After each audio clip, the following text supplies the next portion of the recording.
Hi guys, how you doing? I just want to make a very quick video about under eye as an area. Now, a lot of patients come through my door asking for polynucleotide or PDRN, which I absolutely love doing. But I just want to remind you all that the job of both treatments, which is PDRN and HA or dermal fillers, are completely different.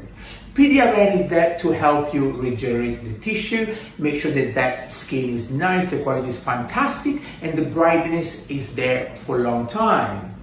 HA is there to lift up and creating volume. So most of the time, both treatments are potentially needed. If a patient might come through the door, they have no hardness at all, and they just want some sort of regeneration, polynucleotide is absolutely perfect. But you come through my door and you've got a little bit of that dip going on, you definitely are a candidate for dermal fillers. And polynucleotides can be a good maintenance treatment that we can do throughout time. So one is not replace the other, and over time we're gonna need both to treat a good under eye. Speak to you later. Bye.